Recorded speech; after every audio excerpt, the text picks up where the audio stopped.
Welcome to Save the Frogs Academy.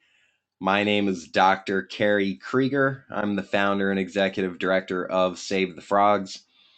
And today we are going to be discussing the mountain yellow-legged frogs, which are an endangered frog species from the mountains of California. And before we get going with our very special guest presentation by Frank Santana from the San Diego Zoo, I want to tell you what precipitated this as a topic for Save the Frogs Academy and tell you what you can do to help out. And we'll come back to this at the end. Currently, the U.S. Fish and Wildlife Service is asking for public comment because they have a proposal to list as endangered the Sierra Nevada yellow-legged frogs and the mountain yellow-legged frogs, Rana sierrae and Rana muscosa. And these are critically endangered species, so we do need these frogs to get the federal protections that they deserve. And also the Yosemite toad, Bufo canorus, another endangered species that requires federal protections, meaning that we need the U.S. Fish and Wildlife Service to succeed in listing these species under the U.S. Endangered Species Act. And on top of that, the Fish and Wildlife Service wants your comments regarding their proposal to designate a large amount of area in California as critical habitat for these species, which would limit the uses for that critical habitat, most of which is on public land and some of which could otherwise be used for things like logging, mining, off-road vehicles, timber, forestry, etc. So it's really important that you all send in a comment to the U.S. Fish and Wildlife Service.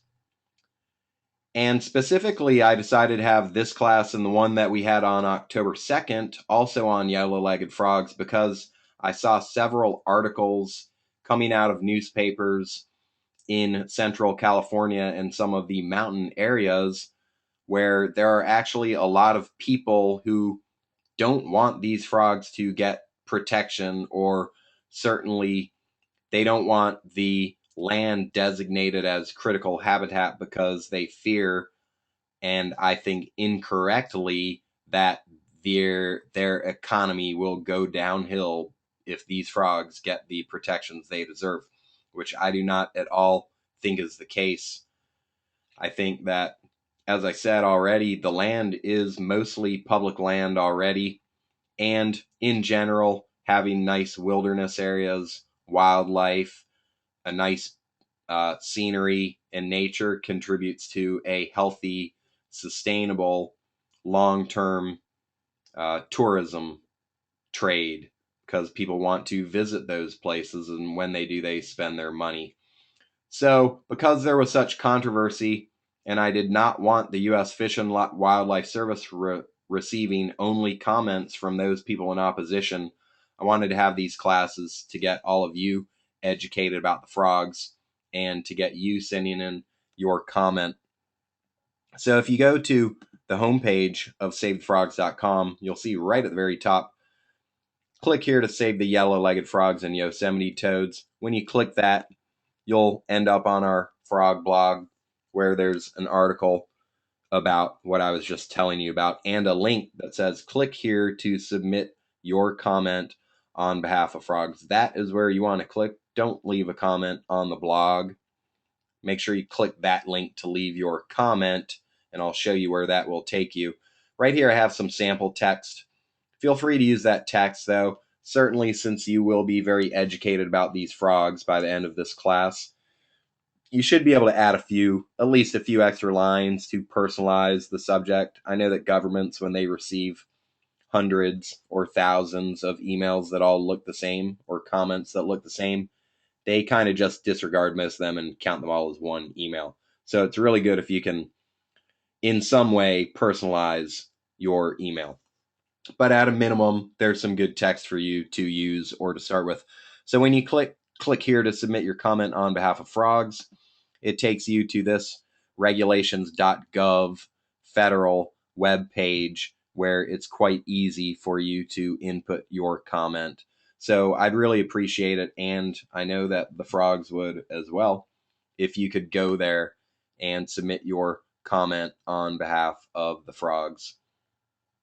Also, I want to let you know that, as I said, October 2nd, we held a Save the Frogs Academy class with Dr. Vance Vredenberg from San Francisco State University, and he discussed the yellow-legged frogs. And if you go to our YouTube page, youtube.com/save the frogs, or you can do savethefrogs.com/YouTube, you'll end up here, which is our page with a lot of videos. And this very first one, Save the Sierra Nevada Yellow-Legged Frogs, I definitely recommend that you watch that if you're interested in the yellow-legged frogs. We covered a whole lot of material, which is different info than we'll be discussing today. And definitely go check out that video if you are into yellow-legged frog conservation or amphibian conservation, which you obviously are if you find yourself here at Save the Frogs Academy, or in the future watching this video on youtube.com/save the frogs, which is where I will put the video of this class very soon. And if you haven't visited youtube.com/save the frogs, our YouTube channel, please do, because as you can see here, we have videos on the Sierra Nevada yellow-legged frogs, videos on the wild world of frogs. That's a basic intro to amphibian conservation and what Save the Frogs does. Videos on invasive bullfrogs, San Francisco's frog killings, threats to Ghana's frogs, all about volunteering for Save the Frogs, all about the chytrid fungus, frog dissections, California amphibians, video all about the pet trade, video on how to fundraise for Save the Frogs, atrazine videos, how to organize a Save the Frogs Day event. We've got interviews with me, videos about our efforts in Colombia, videos about Fowler's toads and the problems at Lake Erie in Canada with the government trying to destroy or allowing the destruction of their habitat. So definitely go check out savethefrogs.com/YouTube or youtube.com/savethefrogs. And before I turn it over to Frank, right now we are trying to raise $10,000 for the frogs. I'm celebrating 10 years in frog conservation, so it would be really great. I'd really appreciate it if you could help me raise $10,000 so that we have funds to do all types of frog work that we do, which you can read about on this page, which you can find at savethefrogs.com/10,000. That's savethefrogs.com/10000. Place your donation. Help us get to 10,000. It would be really great. We depend on your support. We've never received government funding for anything Save the Frogs related. We're very dependent on people like you and the 26 funders who have already contributed to this campaign. So if you like this class, and if you like what Save the Frogs does, and if you want us to be able to continue holding awesome classes like this and getting all kinds of things done for amphibians all around the world, then please contribute. And I would definitely appreciate it. And I know the frogs would as well. So we're happy to have Frank Santana on the line. Frank is a biologist with the San Diego Zoo. And Frank, can you hear me? Yes. Okay, thanks for being here. Before we get started, can you tell us a little bit about how you got interested in frogs and how maybe a little bit about your educational background or your research background or your career path, anything along those lines? Sure. I've always been interested in frogs since I was a kid. When I was, young, my mom would take me out to a local creek and we'd go out and catch frogs and, check out the tadpoles and stuff. I've always been interested in just how awesome frogs are, and when I went away to college, I went to UC Santa Cruz and got a bachelor's degree in ecology and environmental studies. I knew I always wanted to work in some capacity to protect, the environment and wildlife. Um, and I took a herpetology class when I was an undergraduate, and it just really inspired me to want to protect amphibians. I knew that's what I wanted to do with my career, so I finished my degree and then came back to San Diego and volunteered for a local natural history museum, and then found my way at the San Diego Zoo, where I started 7 years ago working on the mountain ear-legged frog conservation project. Um, yeah, so I've always had an interest in amphibians, and I'm uh, really excited and happy that I can work with amphibians every day. Great. Was your herpetology class with Dr. Barry Sinervo? Yes, it was. Okay. I gave a lecture in his class a year or so ago. So hopefully that will, along with his excellent teaching, inspire many more uh, herpetologists. And I know that we have Save the Frogs biologist and executive assistant Kathleen Franco on the line, another UC Santa Cruz graduate who's into frogs. So I'm good. I'm glad Awesome. that UC Santa Cruz is producing lots of great amphibian biologists. So I'm going to turn it over to you and give you the screen. Is that good? Sounds good. Okay, here it comes.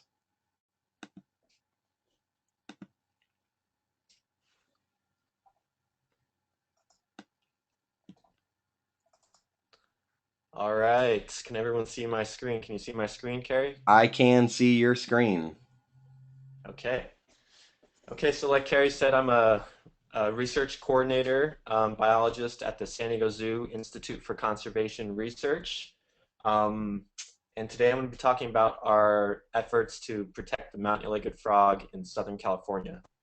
Um, so to start off, let me give some background on amphibian declines. I'm sure most of you are already aware about the amphibian decline crisis, but the amphibian decline crisis is happening around the world as we speak, and amphibians are facing an alarming extinction crisis with 1/3 of the world's 7,000 amphibian species threatened with extinction. And there have been approximately 150 documented amphibian species that have actually gone extinct. Um, and amphibians are particularly susceptible to environmental pollutants, and that's because their skin is permeable and they easily absorb chemicals from their environment. So they're really sensitive to any pollution in the environment. So when an amphibian's skin comes in contact with chemical pollutants, they're absorbed the same way a sponge or absorbs water. And the word amphibian actually means dual life in Greek, and it describes the fact that most amphibians require both an aquatic and terrestrial life phase to complete their life cycle. And that makes them especially vulnerable to pollution because, if there's any pollutants on the land or in the water, they can be negatively affected. So they have to deal with pollution on two different levels. And another big cause of decline that's affecting all types of species is habitat loss. Habitat loss is really affecting and causing the decline of a lot of endangered amphibians also. So what would a world without amphibians look like? So a world without amphibians would mean that the Earth's ecosystem would be thrown out of balance. And amphibians play a critical role in maintaining ecosystem balance as both predators and prey in freshwater and terrestrial ecosystems. So you could see here this frog is being consumed by a garter snake. So they're important prey items for larger animals, and this bird is eating a frog here. So that's on the prey side of things, and they also act as important predators too. So there's a lot of pest species such as mosquitoes and flies, and amphibians play an important role in keeping those levels in balance. If we didn't have any amphibians, there would be a lot more mosquitoes biting you, a lot more flies spreading disease. So they're really important in maintaining a healthy, balanced ecosystem. And amphibian larvae also act as prey items for insects. So this here is a dragonfly larva, and they feed on tadpoles. So even in the aquatic system, the amphibians can act as prey items. So they just keep this balance going. That's really important. And if amphibians, went extinct, there would be, a really, sad state in the ecosystem where, everything was just kind of out of balance. So they're really important, and, it's really important to protect amphibians. So now I'm going to get into the natural history characteristics of the species that I work with, which is the mountain yellow-legged frog, Rana muscosa. Um, So this is a really unique and special frog. The mountain yellow-legged frog is it's a relatively small species, and adults can reach a maximum size of about 6 inches in body length. The females are usually larger than the males, and that's because they need to carry a large number of eggs in their body. So they need that larger body size to hold the eggs, and they can produce up to anywhere from 200 to 500 eggs when they're breeding. And the scientific name of mountain yellow-legged frog is Rana muscosa, and that means literally mossy frog in Latin. So you can see in this picture, the frogs are pretty camouflaged. They really blend in with the rock, and they kind of look like they're covered in moss, and they're really, really hard to spot when we're out in the field and we're hiking around looking for frogs. Lots of times we don't even see them. We just see them jump off the rock into the water, and that's how we know they're there. They're so camouflaged. And the frogs are found in high elevation mountain stream habitat, and they're active during the day. So this is really unique because most amphibians are active nocturnally. They're active at night. But the mountain yellow-legged frog is diurnal. So it's active during the day, and it likes to bask in the full sunlight. So they're always trying to get as much energy out of the sun as they can, and that's because they're only active for, in Southern California, they're only active for 7 to 8 months out of the year, and that's on a warm year. If it's a colder year, if there's a lot of snow, they'll be less active. But so during the summer and the spring, they're active in the sun trying to bask. But in the fall and winter, they're actually hibernating. So they go, when it starts getting colder, they go to the deepest part of the pools where they hibernate underwater for a long, extended period. And this, because they're from high elevation streams where the water temperature is very cold, it takes the tadpoles from 1 whole year up to 3 years before they metamorphose into frogs, which is really a different strategy compared to most amphibian or frogs that have tadpoles. So most tadpoles will metamorphose in a few months. But this species, it takes them anywhere from 1 whole year up to 3 years before they metamorphose from a tadpole into a frog. So it's a really unique and special species. And unlike the mountain yellow-legged frogs in the Sierra Nevada, the frogs in Southern California are not found in lake habitats, and they're only found in streams. So in Southern California, these are some pictures of the stream habitat where they're found. So they're found in these streams that are relatively narrow channeled, and they tend to have these nice waterfalls. And the frogs actually prefer. So we've done research showing that the frogs prefer microhabitats. So like on a pool by pool basis, they prefer the pools that have a open overstory, open understory, and where they can bask in the sun, because like I said before, they really try to get their temperature up in order to grow as quickly as possible, digest as much as they can, and be able to reproduce as most effectively as possible also. There's some cool pictures of their habitat here. And then this is a map showing the distribution of the mountain yellow-legged frog. So this is a map that Dr. Vance Friedenberg from San Francisco State created. And you can see here, this is their range in California. So this is where all the yellow-legged frogs occur in this area here. In the Sierra Nevada, there's a group. And then there's a break, and then there's the group in Southern California here. And there's 2 different species of yellow-legged frogs. So this area here encompasses all the Sierra Nevada here. So this is the Sierra Nevada, and Dr. Vance Friedenberg demonstrated that there are actually two different species of yellow-legged frog in the Sierra Nevada. So these are the species that Kerry was talking about earlier, or these are the populations that Kerry was talking about where they're not protected right now federally. So any help in terms of sending a letter to the Fish and Wildlife Service would ensure that they get the protection they need. Um, so this group here is the Sierra Nevada yellow-legged frog, Rana sierrae, and then within the Sierra Nevada, there's the southern group of yellow-legged frogs, and that's actually the mountain yellow-legged frog. So that's Rana muscosa. So this is where the break is between the two species. And then in Southern California, it's the same species as in Southern Sierra Nevada. So this is the mountain yellow-legged frog here. And this is recognized as a genetically distinct population segment. So in Southern California, they're same species as in the Southern Sierra Nevada, but they're all, down here, they're all Rana muscosa. And this, this population group is actually federally protected right now, which has really benefited the species in terms of being able to acquire funding to protect them, to do research, and so that, you know, the federal endangered status really has helped the mountain yellow-legged frog in Southern California.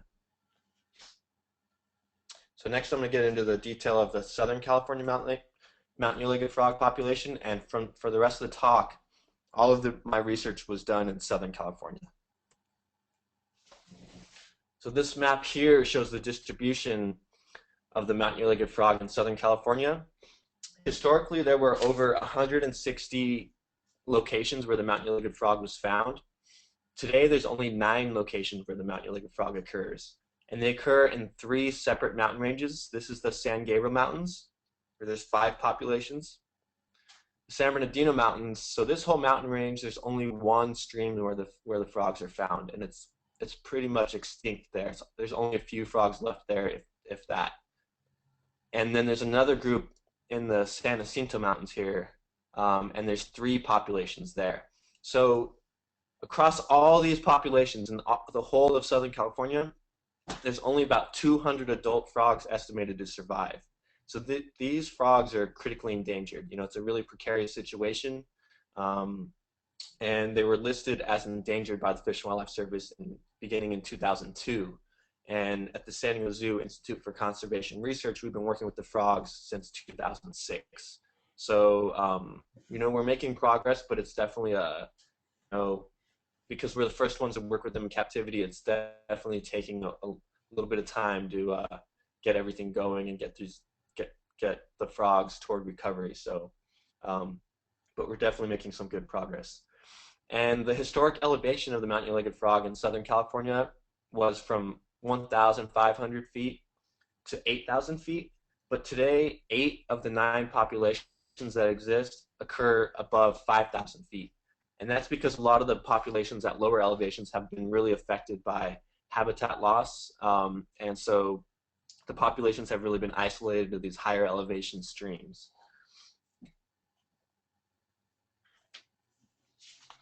So why is the mountain yellow-legged frog endangered in Southern California? So the mountain yellow-legged frog faces the same threats as many other amphibian species throughout the world. And these threats include pollution, habitat loss, global warming, predation, and competition from introduced species.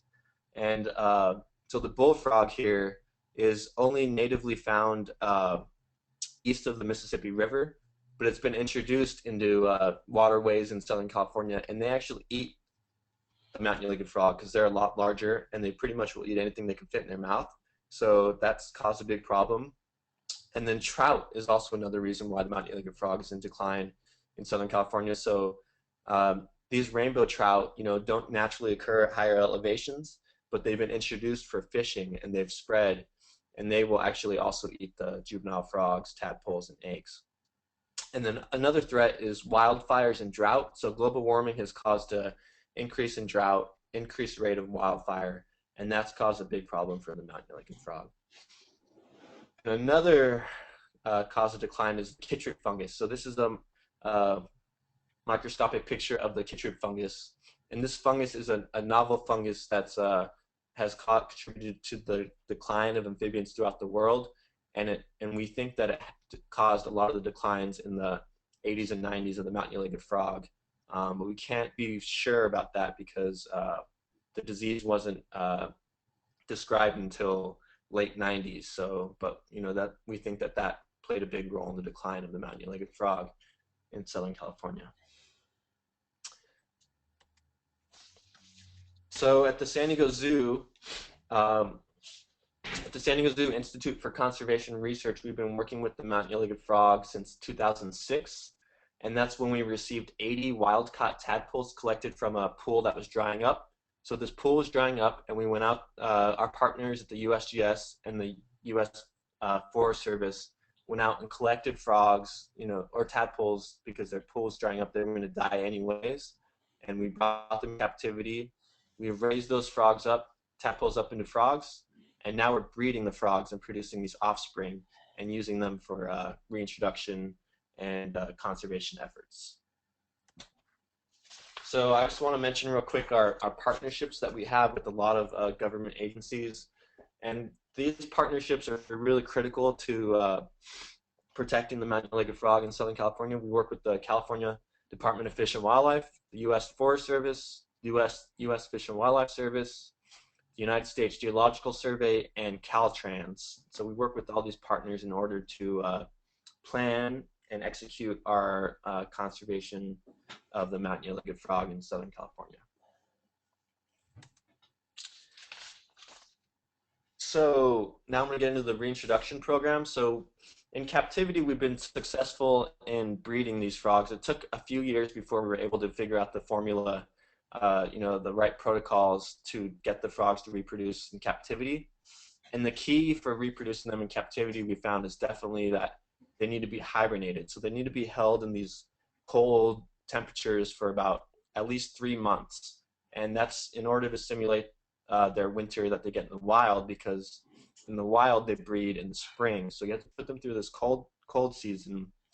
And we actually put them in the refrigerator in the dark for 3 months, and then we pull them out, and then they're ready to breed. So we do this natural breeding, and it's really, the hibernation is really the key to getting them to breed in captivity. So once we figured out how to get them to breed in captivity, we wanted to focus on, okay, we wanted to restore them back in the wild. Our goal is to increase the number of populations. So in previous years, we've done reintroductions of multiple stages. So you can see here, these are eggs that we reintroduced, and we also reintroduced tadpoles.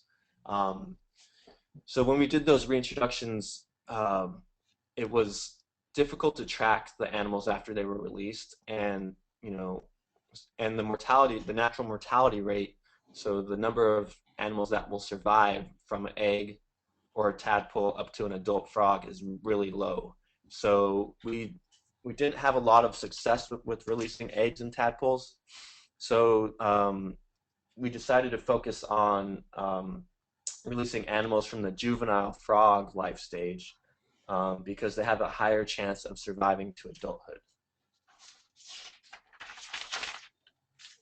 So this summer, we released 300 juvenile frogs that were bred in captivity, and in order to protect the frogs from the chytrid fungus, which is the disease that exists in the wild in the mountain-legged frog's habitat, we decided to inoculate them in this bath of purple bacteria, and this bacteria is called Githanobacterium lividium.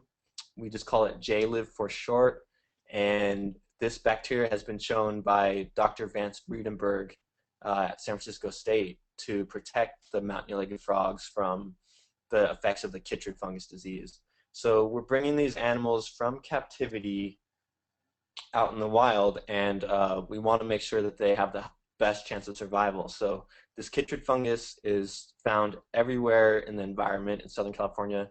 There's no way we can eradicate it. It's there. Something that we have to accept, that these frogs have to live with this fungus that causes disease. So we wanted to protect them as much as possible, and we actually bathed the frogs in this bacteria prior to releasing them, so they would have a higher chance of survival if they develop the chytrid fungus. So after we inoculated the frogs with the bacteria, our veterinarians at the zoo gave them one final checkup before we loaded them into coolers and drove them to the release site, which is at an elevation of 5,500 feet, and it's in the San Jacinto Mountains.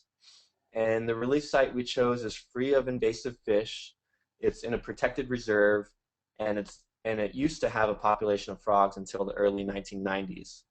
And we're not really sure why the population declined there. It could have just been a random event because the streams, there used to be 160 streams that were populated, and they would naturally, without any impacts from human, they would likely have small populations. If there's a dry year, maybe they would go extinct, but there would have been other nearby populations that would recolonize.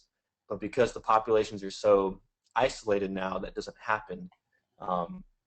So we're not really exactly sure why the frogs didn't stop went extinct at the site, but we know that the conditions are seem good to support the mountain-legged frogs, so we released them at this site. And prior to releasing the frogs, we photographed each one of them and measured all of them so that we could track their growth after they're released. And our collaborators at the USGS actually fit 20 of the frogs with these small radio transmitters here. So you could see this belt, and it has a radio tag on it. And so with that, we can track the frogs for a short period. So the transmitter lasts for 30 days. And we wanted to find out after we released them, where they moved, if they were surviving, just about their behavior, because this is our first time reintroducing animals from the frog life stage. So we wanted to find out how they did after they were reared up to frogs in captivity. We wanted to make sure they were able to adapt and survive being pretty much released out in the wild for the first time on their own. Yeah. So you can see in that previous picture, there's a cage here in the back. So instead of just throwing the frogs out there, we wanted to test a hypothesis that maybe acclimating the frogs, so getting the frogs used to the environment out in the wild, getting used to the temperatures and all those things, and also checking to see if they would survive, if they developed chytrid fungus, or if they would if they were dying really quickly. We wanted to be able to know that. So we put the frogs in the cage, and I'll talk about the design that we used for releasing the frogs in the cage. So this is the experimental design for holding frogs in the cage. We held one group of frogs in the cage for 30 days. Another group of frogs was held for 15 days. And another group was just released on the same day we drove it up from the zoo. So that group was released right away after a short acclimation just for temperature. And again, the purpose of this was to see if there's any benefit. So we wanted to find out if the frogs that were held in a cage for 30 days, did they have better survival? Or, did the 15 days matter? We weren't sure what duration we should hold them for, so we wanted to test a couple different durations of holding them in this cage. So, and then while they were in the cage, we went up and checked on them regularly, fed them crickets, and just made sure they were in good health. And all the frogs survived during the cage period, so they were healthy and good. None of them developed any signs of disease, outward signs of disease. And then we released all the frogs simultaneously on the same day. And since then, we've been tracking them. So after they were released into the stream out of the cage, we've been going up to the stream and hiking and just capturing every frog we can. And when we capture a frog, we weigh and measure the frog, and then we take photographs of the frog. So the frogs are too small to mark with a physical mark. So we take a photo of each frog, and then we go back in the lab and re-identify the individual. So you can see frog number 1 here, frog number 2 here, frog number 3 here. They all have unique patterns on the side here. It's kind of like looking at a fingerprint. And you can kind of make we use a computer program that helps us re-identify these guys after we take the photograph. And we've actually gotten a lot of recaptures, so we're able to tell if the frog's growing. And then we also can we swab the frogs too, so we're swabbing them and that lets us determine if they have the chytrid fungus disease. And then we're also swabbing them to determine if they still have that beneficial bacteria on their skin. So, this is really cool because we can track these individual frogs, compare their growth rates in the wild compared to the growth rates in captivity. So we really, post-release monitoring is really important so that we can say, this is a success, or it's not a success, and we can determine hopefully why it would either succeed or not succeed. Yeah.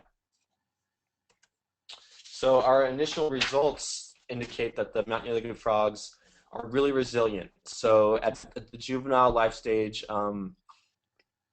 the animals that we released with the transmitter, actually they all survived, or there was one that didn't survive. So 19 out of 20 survived, and they all settled in the area where they were released. So they didn't move away, they didn't scatter, they didn't have a panic attack and move away. So uh, they were all really robust, and they all settled and survived their first 30 days. So that's a great sign that this is a really good life stage for reintroduction. And as we continue to monitor the frogs, we're going to monitor them into next year, and we can say something about their survival into maturity. So we're really excited with the initial results so far, and we're hoping that we'll be able to capture a lot of frogs next year also. And so that's the end of my talk, and I just want to thank everyone who's contributed, especially USGS, and Dr. Vance Friedenberg for his help with the inoculation and design of this study, and also our funders. So we've gotten funding from the AZA for this research, and also funding through the Forest Service to help this research, and also donors through the San Diego Zoo have really helped out with being able to pay for the funding for this research. And with that, I will take any questions that anyone has. Great. Thanks a lot, Frank. If anyone has any questions, please chat them in. If you have a microphone and want to talk out loud, you can raise your hand and we may be able to do that. So we do have one question, that is, how often does the zoo, or you, go out to check on the frogs? So initially we were checking on them twice a week. So for the first month after they were released, we checked on them twice a week, but now we're going out once a week. And the frogs are starting to become less active, so it's getting a lot colder now, and actually there was some snow last week. So we're going actually tomorrow again to go look for the frogs, and we'll see, how active they are. If we go out a couple times and we don't see any frogs, then we'll probably not go anymore until next spring when it gets warmer again. So right now we're trying to go once a week. Okay. Now, we have a question that asks if the frogs you put out there are reproducing. And so I'm pretty sure you said they were all juveniles. Can you tell us a Yes, little about what you expect to happen if they're able to successfully reproduce, when that would happen? yeah. So the males reach sexual maturity more quickly than the females. So the males are mature, but the females still are a little bit small. So I don't expect that there'll be any reproduction this spring. So spring of 2014, there's likely not going to be any breeding. But spring of 2015, if the frogs survive, hopefully they'll be surviving that long. And then that's when I expect that we'll get our first reproduction, spring of 2015. Okay, I have a couple questions. What Uh-huh. has been your recapture rate thus far? And can you restate how many? And I think this all took place this year. Can you tell us what month it took place, how many frogs you put out there, and how many frogs have been recaptured or resighted? Yeah, so we released all the frogs at two different times a year, actually. We did one group in June and one group in August, um, for a total of about 300 frogs. So 300 frogs back in the stream. And our recapture rate it really kind of depends on depending on day by day, how warm it is and stuff, how many frogs we catch. The most we've caught is 20 frogs in one day. Um, and we're still going through the photos to figure out, you know, how many actual recaptures we've gotten. So we have re-identified some, but we're not we haven't gone through all the photographs to say we've caught this frog 10 times or whatnot. So we're still waiting for the results on that. But we have seen some that we know are the same exact frogs. Okay, and of the frogs with the radio transmitters, can you describe their movement patterns? How far had they moved from the site of locate of release? How far had they moved away from the stream? hmm So the frogs are always really close to the water. Um, in the natural populations, they never venture too far from the edge of the stream because they're basking in the full sun. There's that risk of them drying out, so they're always at the edge of the waters. They're very aquatic. Um, and the ones that we put the transmitters on, they didn't move away from the edge of the stream at all, but they did move up and downstream. So they moved maybe like I would say 100 yards at most, either mostly downstream. So, but most of them settled in the exact pool that we released them at. So they did move, but they didn't move any extreme distances. Okay, and we have a question. What do you have planned for future populations? I assume that means for future releases. Do you have anything planned currently? So right now we're planning on just focusing on the same stream that we released the frogs at, and then depending on the results of that. So if we find that the frogs, in their first year, maybe they're dispersing really far distances, those kind of things. If we find that there's a really high survival rate, because we're not really sure how many animals we should be reintroducing at these sites.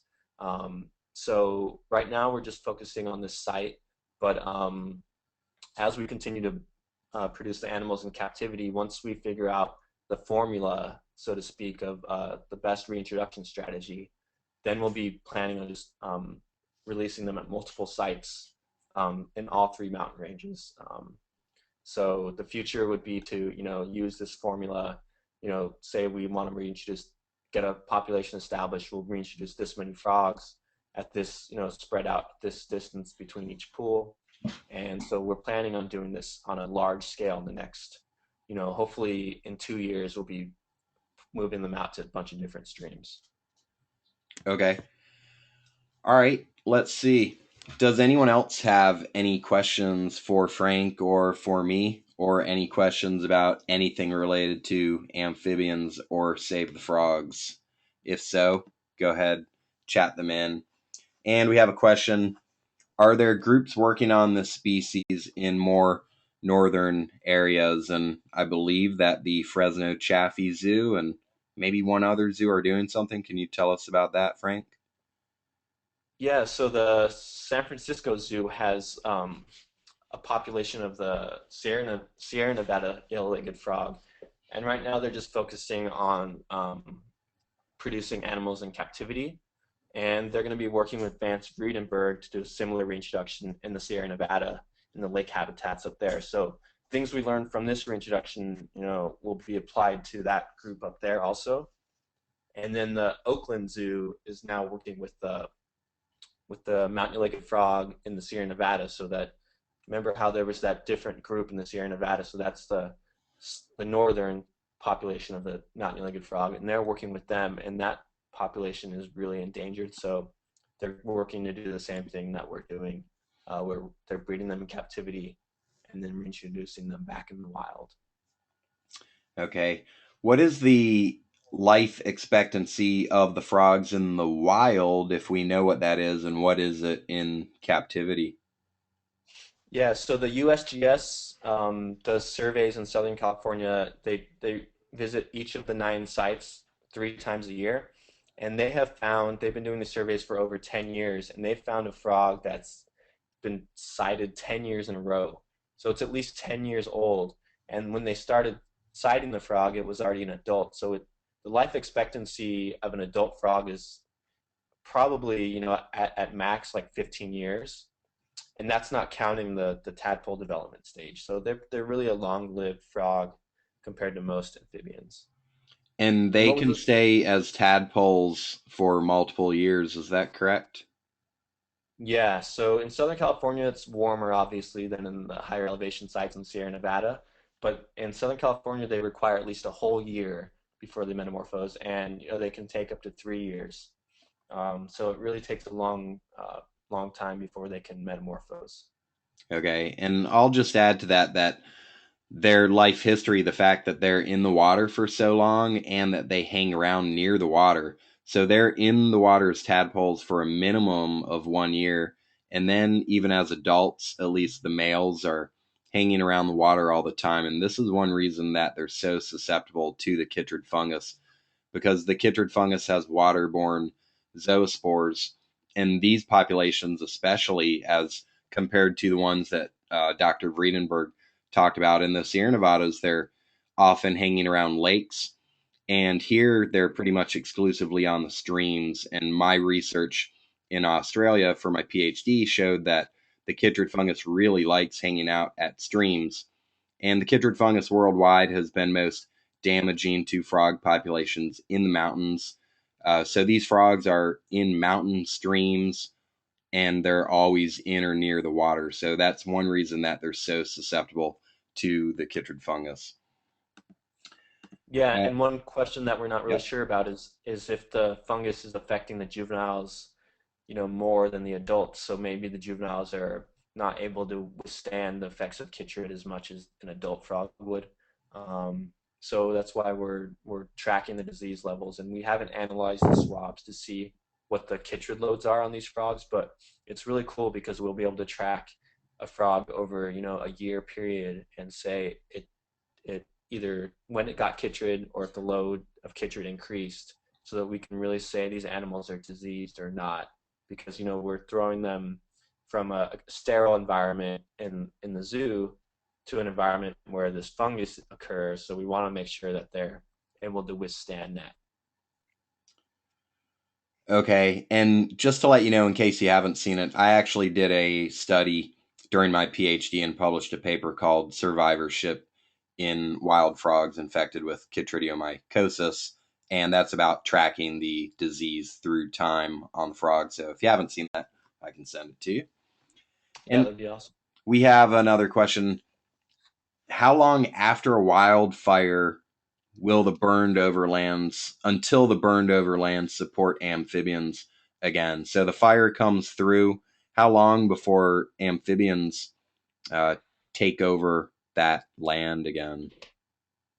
That's a really good question. So, there was a big fire in the San Jacintos. There was actually two really large fires, and luckily, only one of the populations was affected.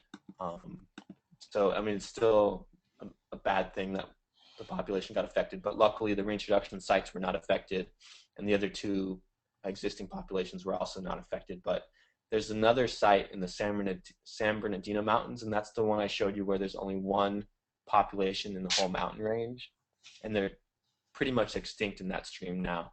Um, and that's because a fire came through in 2003, and the fire had such, it wasn't the fire really that destroyed the habitat, it was the rains and the siltation that happened after the fire, and that just really destroyed the pool structure. So the trees were gone, there was nothing to hold the soil in, so when the rain came it really filled in the habitat and there was no more pools left for the frogs.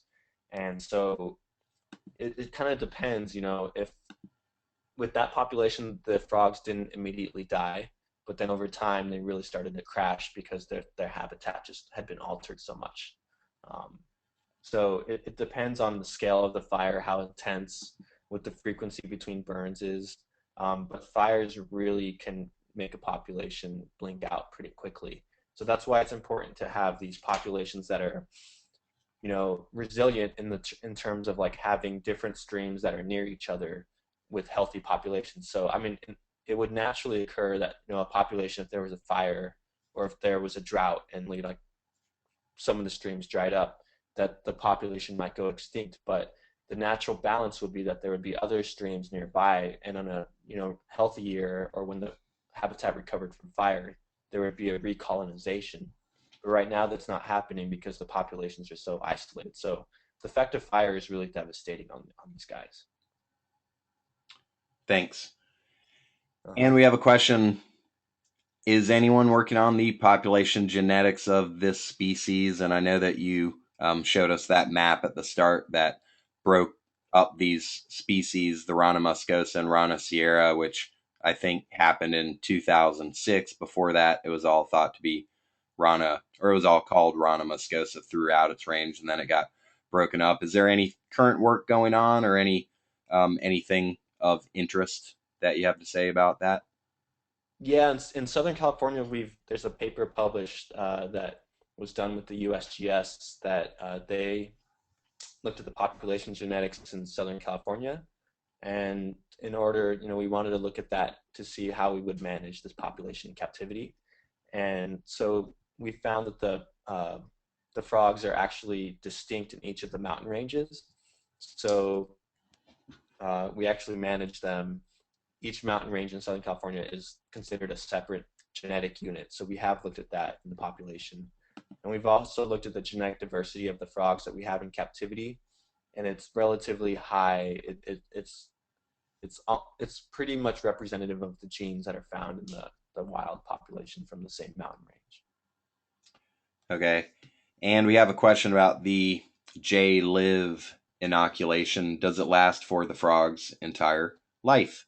And I'm sure this is data that you are currently um, finding out all about. Do we know Yeah, anything? Have you found anything about how those bacterial colonies are surviving on the frogs? we haven't analyzed the swabs yet again, but we're swabbing them for the J-live, the beneficial bacteria, at the same time we're swabbing them for the chytrid fungus. So we will be able to say if the beneficial bacteria will survive throughout the frog's life or throughout the survey period, or if there's, maybe it'll last for a little while and maybe we'll find that it goes away. But so we will be able to answer that question. Um, and Vance Friedenberg from San Francisco State, if you guys look up that other talk that he gave last week, he talks a little bit more about the J-Live. He really knows a lot about that stuff. Okay. Thanks a lot. If anyone has any final questions, send them in. And we do have someone wrote in to say, very interesting and very exciting. Thank you very much. Keep up the good work. So I think that goes on behalf of everybody. Thanks a lot for joining us, Frank. And good luck with your work. And we're happy to have you back here maybe in a year to give us an update when you get some of that, some more results in from the study, and hopefully have some good news about the Yeah, it frogs. sounds good. Thanks for having me. It's been fun. Thanks, Yeah. guys. All right. So, everybody out there, I just want to close this up with a couple more minutes of reminding you, if you go to our homepage, savethefrogs.com, right at the top, you can click here to help save the yellow-legged frogs and Yosemite toads. And if that happens to not be there for any reason, you can click savethefrogs.com/yellow, and that'll take you to our frog blog article all about these frogs and the U.S. Fish and Wildlife Service commenting period. That I hope you will click the link that says click here to submit your comments on behalf of the frogs, which will take you to the regulations.gov page where you can ask the Fish and Wildlife Service to please grant endangered species status to those frogs and protect critical habitat for them. Pretty soon we're going to have a video of this Save the Frogs Academy class up on savethefrogs.com/YouTube or youtube.com/savethefrogs. And another request, I'd really appreciate it if you like frogs, if you like what Save the Frogs does to educate people about frogs, and all of our campaigns to get dissections out of schools, stop the importation of bullfrogs into California, coordinate worldwide Save the Frogs Day events, get frog legs out of restaurants, and the many other programs that we have. Please go to savethefrogs.com/10000. That's savethefrogs.com/10,000. It'll bring you to this Indiegogo fundraising page, and you can help us reach our $10,000 fundraising goal. And otherwise, just go to savethefrogs.com/donate. Click that donate link. That's it. And we will keep you up to date I don't think we have any currently scheduled Save the Frogs Academy classes after this, but we will certainly be back with more classes. And if you're not getting our SaveTheFrogs.com newsletter, please go click this big orange square right here, subscribe to the free SaveTheFrogs.com newsletter so we can keep you posted on everything we do frog related. And on that note, a final thanks to Frank Santana of the San Diego Zoo. And have a great day. Thanks for helping save the frogs, everybody. Bye.